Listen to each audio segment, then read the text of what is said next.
naskah kuno yang tertulis tahun 1719 Masehi. Manuskrip ini adalah tentang jejaring ulama di Nusantara. Apa yang menarik dari manuskrip tersebut? Tentang boleh dikata kong kali kong atau konspirasi antara neo-feudalisme dengan kolonial waktu itu untuk menghapus sejarah perjuangan para ulama pewaris perjuangan Wali Songo Dzurriyyah Rasulillah. Seakan kejayaan teritorial Nusantara ini tanpa ada jasa mereka. Nah, kalau kita pernah dan sering mendengar slogan jas merah, ya kita punya jas hijau. Jangan sekali-kali melupakan jasa ulama. Yen besuk Maryang eman yen wonten grahana ning sasi srengenge kembar lelim. Lien pangalit gumlareng siti.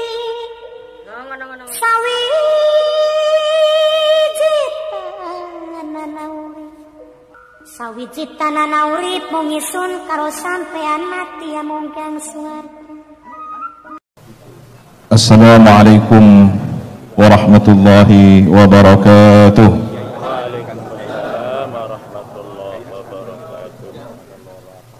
Bismillahirrahmanirrahim.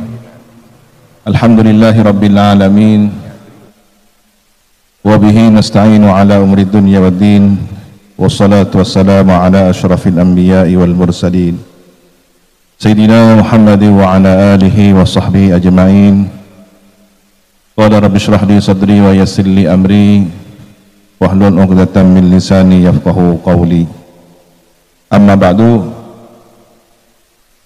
Hadratal muhtaramin, para alim, para guru besar, para tuan guru, seluruh jajaran pengurus wilayah Nahdlatul Ulama Nusa Tenggara Barat, baik jajaran syuriah maupun tanfidiyah, seluruh banom, seluruh tokoh yang hadir pada kesempatan yang insya Allah penuh dengan keberkahan di siang hari ini. Hadirin hadirat muslimin muslimat nahdiyin nahdiyat hafidhakumullahu jami'an. Kita senantiasa berharap dijaga oleh Allah Subhanahu wa taala sihah wal afiat dan membawa iman Islam husnul khatimah. Para masyayikh, para tuan guru, para guru besar dan seluruh yang hadir, beberapa waktu yang lalu saya tidak sengaja menemukan satu artikel tentang manuskrip naskah kuno yang tertulis tahun 1719 Masehi. Manuskrip ini adalah tentang jejaring ulama di Nusantara yang kategorinya menurut Bapak Guruta Ahmad Baso kategori manuskrip atau naskah Bali Lombok. Jadi ada jejaring yang di situ dibagi per zona, jadi wilayah Jawa, Bali, Lombok, Ternate dan seterusnya hingga Papua yang memetakan tentang jejaring ulama para penerus Wali Songo, khususnya ulama Dzurriyyah Rasulillah sallallahu alaihi wasallam. Yang cukup menarik kita pada kesempatan hari ini adalah tentang kegelisahan kegelisahan penulis manuskrip tersebut dengan berulang kali menyebut nama Sunan Giri, nasihat Sunan Giri, nasihat Sunan Giri. Bagaimana seharusnya kita menjaga sejarah tentang jasa ulama yang secara khusus disebut keturunan baginda Nabi Muhammad SAW, penerus perjuangan Wali Songo. Di sini kami dapat membaca bahwa jejaring itu sudah terbangun sejak lama, yang kemudian dikokohkan, dilanjutkan kembali di era Hadratus Syekh Kiai Hasyim Asy'ari. Bagaimana beliau sangat rajin murasalah, koresponden dengan para tuan guru, para ulama di sini. Dan tidak heran kalau kemudian di Pulau Lombok ini warga NU-nya cukup banyak, karena memang dari sejarah panjang tersebut kita bisa kembali membaca hubungan ruhani, hubungan tidak hanya secara tertulis, tapi kami yakin beliau adalah seorang arif billah, para wali Allah, kekasih Allah yang saling terhubung ruhani mereka, dan keberkahannya kita rasakan pada hari ini. Alhamdulillah. Apa yang menarik dari manuskrip tersebut tentang, boleh dikata kong kali kong atau konspirasi antara neo-feudalisme dengan kolonial waktu itu untuk menghapus sejarah perjuangan para ulama pewaris perjuangan Wali Songo Dzurriyyah Rasulillah.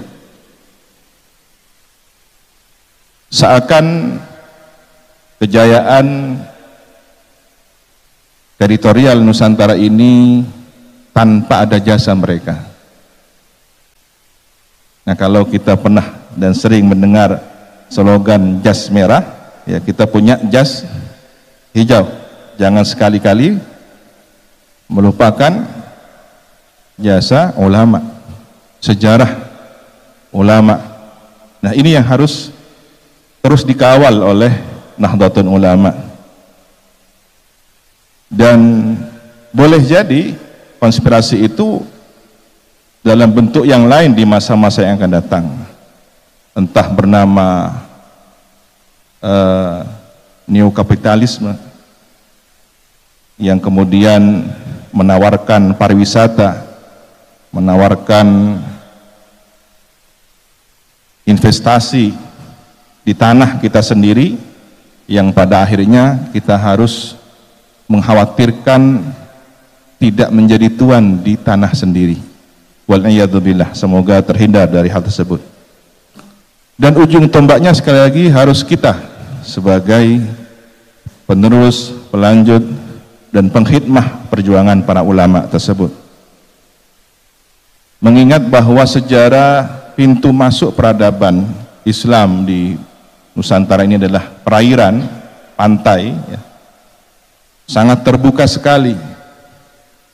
Hal yang negatif pun terbuka, yang positif pun terbuka. Oleh karena itu, apa yang menjadi pesan, nasihat Sayyidul Jadd almarhum An-Nafullah ya Haji Raden As'ad Syamsul Arifin, beliau pernah berceramah sekali waktu dalam versi bahasa Indonesia di khalayak ramai seperti di stadion begitu, dan dokumen ini cukup viral di media sosial. Ada yang versi berbahasa Madura tanpa diketahui di mana beliau berceramah. Yang kami ingat semasa kecil dahulu, insya Allah para alumni juga mengingat bahwa beliau seringkali mengumpulkan para santri. Sekali waktu tokoh-tokoh teras dari PBNU, dari Jakarta, tokoh negarawan, para politisi dihadirkan untuk memberikan wawasan kebangsaan kepada para santri dan masyarakat luas di Situbondo. Apa yang beliau kisahkan, ternyata ini menjadi dokumen yang sangat penting Dalam bahasa Madura beliau menyampaikan, engkok ki engak lembek, kok ki kanak mireng debuna para kiai sepuh. Saya ingat kecil dulu, semasa saya kecil dahulu, saya mendengar pembicaraan para sesepuh dari kiai-kiai. Nah, ini diduga beliau mendengarkannya semasa mondok di Syekhona Khalil Al-Bangkalani, karena di usia antara 7 hingga belasan tahun pernah juga beliau di Kiai Imam Tengkina. Nah, antara dua pesantren itulah beliau masa kecil hingga remaja berada di bimbingan tarbiyah para ulama al-amilin, al-arifin. Syekhuna Khalil seringkali didatangi para tokoh-tokoh ulama nasional. Sebelum tahun 24 ya, tahun 20-an pernah ada 60 ulama berkumpul di Surabaya menyampaikan kegelisahan ketika itu tentang fenomena yang ini sangat diduga kuat produk impor. Jadi Islam yang sengaja didesain oleh penjajah, oleh kolonial untuk menghancurkan akar keagamaan di Nusantara ini. Mereka dilarang untuk berziarah kubur, mereka dilarang untuk tawasul, mencium tangan para ulama, tabarukan, dan seluruh ritual tradisi yang sangat identik dengan Nahdlatul Ulama hari ini. Kegelisahan itu tidak kemudian menemukan solusinya sampai 44 ulama bertemu di Bangkalan di Kiai Muntaha kalau tidak salah ingat. Nah, disitulah mungkin Kiai As'ad mendengarkan para sesepuh dari ulama berkisah adanya tulisan naskah kuno. Lagi-lagi ini manuskrip ya, karena kita sangat kehilangan tokoh-tokoh manuskrip. Padahal kalau melihat peradaban sastra di awal itu, bagaimana kemudian para pelajar dari berbagai agama di Nusantara ini, baik di tanah Jawa, di Bali, di Lombok, belajar menulis pekon. Bagaimana kemudian mereka menerjemahkan Bismillahirrahmanirrahim dengan sang sekerta Ono Coroko. Jadi tradisi tulis menulis, tradisi keilmuan ini mewarnai kehidupan para ulama, para dai-dai kita di masa itu. Apa yang tertulis? Kata Kiai As'ad mengutip diskusi para kiai sepuh bahwa Sunan Ampel Raden Ahmad rahmatullah semasa mengaji, bermukim atau mondok di kota Madinah kira-kira 4 abad yang silam ya, karena beliau seusia Imam Abdullah bin Alawi Al-Haddad Sahibur Ratib,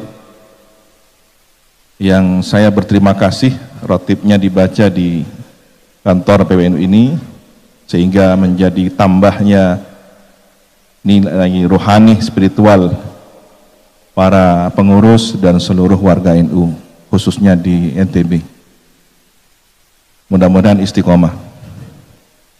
Nah, ternyata Sunan Ampel ini semasa mengaji di Madinah, beliau mendapatkan suatu karomah, bisa muwajahah, berdialog langsung dengan baginda Rasul Sallallahu Alaihi Wasallam, yang beliau mewasiatkan, bawalah ajaran Islam Ahli Sunnah wal Jamaah ini ke negeri Kiai As'ad sebutnya Indonesia. Nah, saya tidak tahu pasti apakah di manuskrip itu, naskah itu tertulis Indonesia ataukah riwayat bil makna dari Kiai As'ad. Boleh jadi kedua-duanya. Jika kemungkinan yang pertama itu adalah lafadz dari Rasulullah, berarti Rasulullah sudah menyebut Indonesia kepada Sunan Ampel. Jika itu adalah riwayat bil makna, teritorial Nusantara adalah bagian dakwah yang sudah mendapatkan nadrah Rasulullah, sudah dipandang oleh batin Rasul, sehingga Sunan Ampel ditugaskan untuk menyampaikan ajaran Ahlus Sunnah wal Jamaah di negeri ini. Oleh karena itu, merawat ajaran yang telah disampaikan oleh para sunan, para wali songo ini, hingga diteruskan oleh para ulama, para kiai, tuan guru hampir di seluruh pelosok negeri ini, adalah amanat baginda Rasulullah sallallahu alaihi wasallam. Dan itu adalah dalil, adalah hujjah. Ada 4 riwayat hadis tentang melihat Nabi, ya. Man ra'ani faqad ra'ani, man ra'ani fil manam faqad ra'ani fil yaqadah, dan beberapa riwayat lainnya yang menyatakan bahwa akurasi dari validitas tentang hadis melihat Nabi ini adalah benar. Ini perlu disampaikan bagi yang tanya dalil, kan begitu ya, apa dalilnya, kan begitu. Kalau yang hadir ini insya Allah tidak perlu dalilnya, karena ulama kita sudah dalil, tuan guru kita sikapnya saja sudah dalil. Tapi ini sebagai hujah kita bahwa apa yang menjadi catatan manuskrip itu ternyata memiliki dalil yang kuat, dan itu tercatat di Keraton Cirebon yang disalin dalam bahasa Sangsekerta di Keraton Yogyakarta, mungkin juga di Leiden atau di beberapa perpustakaan di luar negeri lainnya. Nah, ini yang kita kehilangan akar sejarahnya, sehingga kadang-kadang hari ini para warga NU begitu ditanya, apa dalil kamu mengamalkan ini dan itu dan semacamnya, ya karena kita tidak biasa membantah dan tidak terbiasa panjang lebar tentang dalil, ya sudah ikut tuan guru, ikut kiai, yang itu mudah diancam, mudah dipatahkan oleh mereka sedikit-sedikit dengan dalih kullu bid'atin dhalalah. Padahal mungkin ya hafalnya hanya hadis itu saja, kan gitu. Tetapi bisa menghabisi kader-kader muda kita yang lemah. Nah, ini titip, mudah-mudahan sejarah ini bisa dibukukan dengan baik dan terus disampaikan. Saya tidak bosan-bosan di berbagai forum ke-NU-an untuk menyampaikan kisah ini. Nah, Kiai As'ad juga pernah menyampaikan di hadapan para santri tentang kalimat khittah ma'hadiyah. Jadi beliau tidak hanya mempopulerkan khittah NU yang kembali kepada khittah di mana telah pernah dituliskan oleh Hadratus Syekh dalam risalah Ahli Sunnah wal Jamaah. Beliau dengan tulisan tangannya sendiri menuliskan khittatus salaf. Jadi khittah NU adalah khittah salaf, kembali kepada ajaran salafus saleh, sahabat, tabi'in, ya, tabi'it tabi'in, yang seluruhnya bersumber dari baginda Nabi Muhammad SAW. Maka kitalah yang seharusnya lebih bangga menyebut salaf, bukan yang membawa-bawa nama manhaj salaf, kan gitu. Biasanya yang suka mengaku-ngaku bukan pemiliknya, tetapi yang biasa-biasa yang justru mengamalkannya. Kitalah yang mengikuti manhaj salaf. Kitalah yang seharusnya bangga dengan ajaran para masyayikh kita, ulama kita, telah bersanad silsilah keilmuan akidah kita kepada para salafus saleh. Alhamdulillah. Ikhtitam sebagai penutup bahwa catatan sejarah ini harus diabadikan, didokumentasikan dengan baik. Manuskrip ini harus terawat, ya. Dan di Indonesia masih sedikit tokoh pakar manuskrip, masih sedikit yang serius membidangi tentang persoalan naskah-naskah kuno ini. Alhamdulillah beberapa pesantren sudah merintis kajian-kajian manuskrip tersebut. Dan seharusnya Lombok ini juga punya ada pengkayaan keilmuan yang berasal dari manuskrip, karena ternyata tercatat tadi naskah kuno Bali Lombok mencatat peristiwa tentang konspirasi antara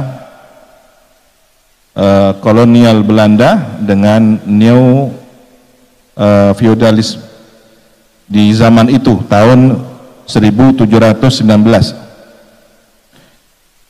Kenapa kita harus kembali kepada sejarah? Karena akalnya semesta ini adalah sejarah. Kalau kita ingin karakter seseorang mengetahui, kita kan perlu melihat kurikulum vitae-nya. Dia sekolah di mana, pendidikannya di mana, sepanjang sejarah dia, riwayat akademiknya dapat kita baca. Ya. Sehingga apakah nanti akan menjadi pengurus NU yang benar NU, atau pernah mau jadi Muhammadiyah tapi gagal kan gitu ya. Ini. Untung tidak terungkap ya kurikulum vitae-nya. Alhamdulillah diselamatkan oleh NU. Ya, begitulah pentingnya kita melihat akal sejarah dari catatan-catatan naskah para ulama kita. Oleh karena itu kita seharusnya berbangga, bersyukur atas nikmat ajaran yang telah diwariskan dari para masyayikh kita, muassis Jamiah Nahdlatul Ulama ini. Teruslah kita mengkaji kitab-kitab beliau, dan hari ini informasinya akan dimulai pembukaan pengajian kitab. Kitabnya belum ditentukan.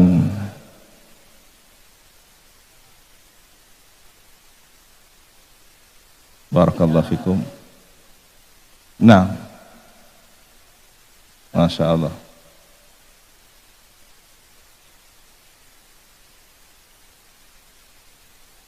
Barakallahu fikum.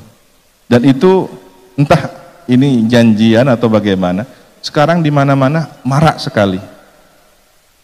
Jadi mulai dari MWJNU, bahkan di Ranting, kemudian di PC-PCNU, di beberapa PWNU juga memulai kajian-kajian semacam itu. Apakah ini tanda-tanda satu abad NU kembali kepada kejayaannya? Sanu'iduha siratahal ula, ketika tongkat sudah kembali dari perubahan mukjizat ular menjadi tongkat kembali, maka kita berharap NU kembali kepada hakikat perjuangannya. Amin ya rabbal alamin. Alhasil, marilah kita menjadi pengkhidmah. Kalau dulu guru kita, orang tua kita membawa tongkat dan tasbih, maka hari ini kita membawa Nahdlatul Ulama sebagai organisasi perjuangan yang memiliki nilai spiritualitas seperti tasbih dan nilai organisasi seperti tongkat. Barakallahu fikum wa dumtum fi khairin. Al-afwa minkum. Allahumma hdina siratal mustaqim. Wassalamualaikum warahmatullahi wabarakatuh.